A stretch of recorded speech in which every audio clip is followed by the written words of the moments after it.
Savez-vous qui était notre maître Abu Bakr as-Siddiq? Abu Bakr as-Siddiq, que Allah l'agrée, est l'exemple même de la bonne guidée et de la croyance en la véracité. Il se nomme Abdullah, fils de Uthman, de la tribu de Quraysh, et il est né 3 ans environ après l'année de l'éléphant. Il faisait partie des dignitaires de Quraysh avant même l'envoi du prophète Muhammad sallallahu alayhi wa sallam. Il était apprécié d'eux et très respecté. Il était blanc de peau, d'un corps mince, il avait une barbe légère sur les joues, son front était bien prononcé et il était le plus généreux des compagnons. Lorsque l'islam est venu, Abu Bakr fut le premier des hommes à entrer en islam. Il avait alors 37 ans. Il a vécu 26 ans dans l'islam. Grâce à lui, un grand nombre de gens sont entrés en islam en raison de leur amour et de leur attachement à lui. Parmi eux, il y eut ses 2 parents et 5 des 10 compagnons qui ont reçu l'annonce de la bonne nouvelle du paradis, parmi lesquels il y a Az-Zubayr, Uthman, Abdurrahman ibn Auf et Talha. Il était lui-même un compagnon du prophète Muhammad sallallahu alayhi wa sallam. Ses parents également, ainsi que son fils et son petit-fils que Allah les agrée. Il fut le premier calife dans l'islam, le premier à avoir dirigé le pèlerinage dans l'islam. Le messager de Allah sallallahu alayhi wa sallam a conquis la Mecque la 8e année de l'hégire et il a ordonné à Abu Bakr de diriger les gens pour le pèlerinage la 9e année. Abu Bakr as-Siddiq a accompli l'émigration avec le messager de Allah sallallahu alayhi wa sallam. Il l'a accompagné dans la grotte, il lui a tenu compagnie et il l'a protégé par sa propre personne. Ainsi, d'après le fils de Omar, le messager de Allah sallallahu alayhi wa sallam a dit à Abu Bakr: Anta akhi wa sahibi fil ghar, ce qui signifie tu es mon frère et mon compagnon dans la grotte.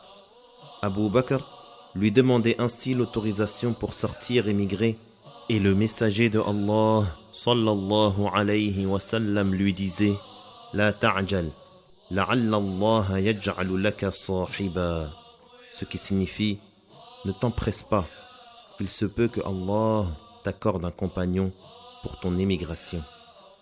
Quand ce fut le moment d'émigrer, le messager de Allah sallallahu alayhi wa sallam s'était rendu chez Abu Bakr alors qu'il était endormi et l'avait réveillé. Le messager de Allah sallallahu alayhi wa sallam lui avait dit: Qad udhina li fil khuruj, ce qui signifie j'ai reçu l'autorisation de partir. Aïcha, que Allah l'agrée, disait: j'ai alors vu Abu Bakr pleurer de joie.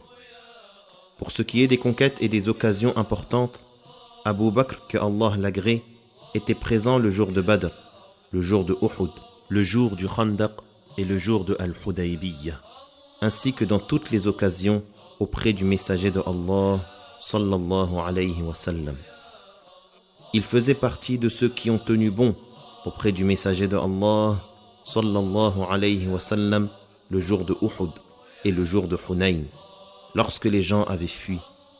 Les spécialistes des biographies n'ont pas divergé sur le fait que Abu Bakr as-Siddiq n'a pas abandonné le messager de Allah sallallahu alayhi wa sallam dans une seule occasion. Pour ce qui est de ses mérites, que Allah l'agrée, ils sont nombreux. Entre autres, c'est qu'il fait partie des 10 qui ont reçu l'annonce de bonnes nouvelles du paradis, tout comme cela est parvenu dans le hadith.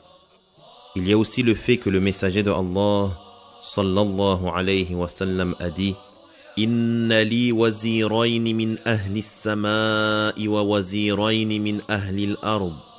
فأما وزيراي من أهل السماء فجبريل وميكائيل وأما وزيراي من أهل الأرض فأبو بكر وعمر. Ce qui signifie: j'ai 2 ministres parmi les gens du ciel et 2 ministres parmi les gens de la terre. Pour ce qui est des 2 ministres des gens du ciel, il s'agit de Jibril et de Mikaïl. Et pour les 2 ministres des gens de la terre, ce sont Abu Bakr et Omar. D'après Anas, le prophète sallallahu alayhi wa sallam est monté sur la montagne de Uhud en compagnie de Abu Bakr, Omar et Othman. C'est alors que la montagne a tremblé.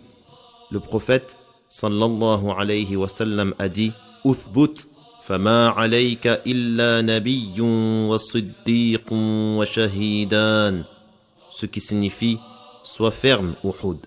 Il n'y a sur toi qu'un prophète, un saint véridique et 2 martyrs. » Notre maître Abu Bakr était aimé du prophète sallallahu alayhi wa sallam et des compagnons. En effet, une fois le messager de Allah, que Allah l'honore davantage et qu'il le préserve de ce qu'il craint pour sa communauté, a été interrogé. Quelle est la personne que tu aimes le plus? Il a répondu à Aïcha. On lui a dit, nous voulions dire parmi les hommes. Il a dit ce qui signifie son père, c'est-à-dire Abu Bakr. Par ailleurs, Omar, que Allah l'agrée, a dit « Abu Bakr est notre maître et il est le meilleur d'entre nous, celui d'entre nous que le messager de Allah aimait le plus. » Et on rapporte de Ali qu'il a dit « Ô Wahhab, je vais t'informer au sujet des meilleurs hommes de cette communauté après son prophète, Abu Bakr, Omar et un 3e homme. » Ali a également dit le messager de Allah sallallahu alayhi wa sallam a demandé à Abu Bakr de s'avancer pour diriger les gens dans la prière. J'étais présent et pas absent. En bonne santé, je n'étais pas malade.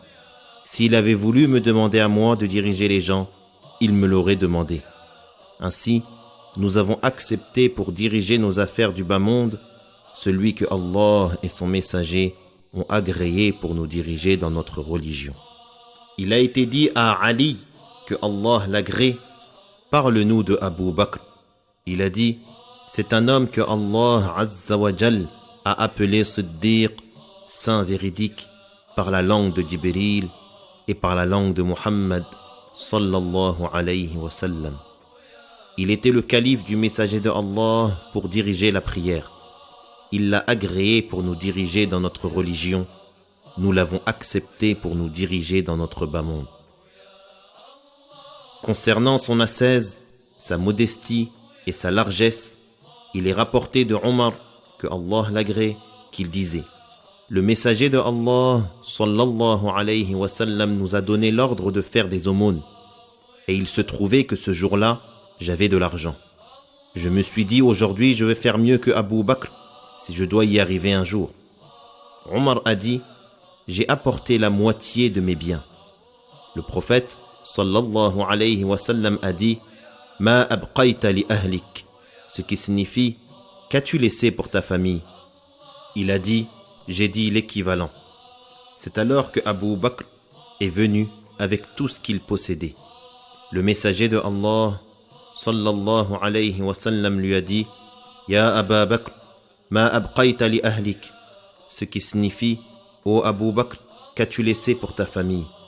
Il a dit « Je leur ai laissé de s'en remettre à Allah et d'aimer son messager. » Alors Omar s'est dit qu'il ne pourrait jamais faire mieux que lui.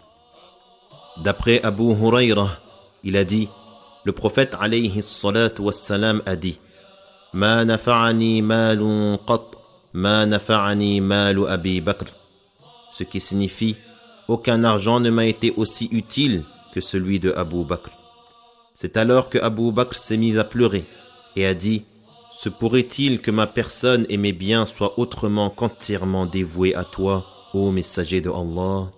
D'après Habib ibn Abdirrahman, il a entendu sa tante paternelle Anissa dire « Abu Bakr est resté chez nous 3 ans, 2 ans avant d'être désigné calife et 1 année après avoir été désigné calife. Les voisines du quartier lui ramenaient leurs brebis et c'est lui qui les trayait pour elles. Combien son attitude fut éminente après le décès du messager de Allah sallallahu alayhi wa sallam, lorsque les épreuves devinrent terribles sur les musulmans. Certains avaient apostasié l'islam et d'autres s'étaient abstenus de payer la zakat. Abu Bakr, que Allah l'agrée, s'était empressé de récupérer la situation. Il avait été désigné comme calife le jour même du décès du prophète sallallahu alayhi wa sallam en l'an 11 de l'Hégire. tous les compagnons furent unanimes sur le bien fondé de son califat. Ensuite, Abu Bakr, que Allah l'agrée, a donné l'ordre de rassembler le Coran en mushaf, en livres reliés. Il fut ainsi le premier, que Allah l'agrée, à rassembler le Coran en livres. Auparavant, il n'était pas relié mais mémorisé dans le cœur des compagnons spécialistes de la récitation.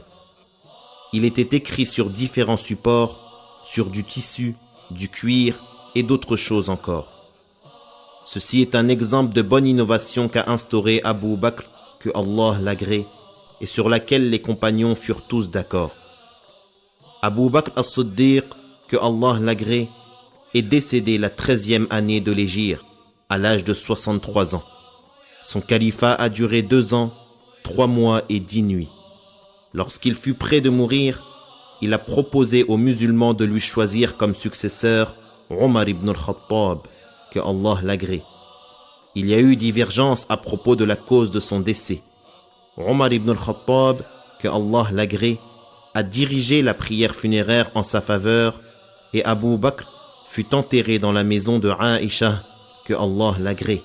Sa tête disposée au niveau des épaules du messager de Allah, sallallahu alayhi wa sallam, mais pas dans la même tombe.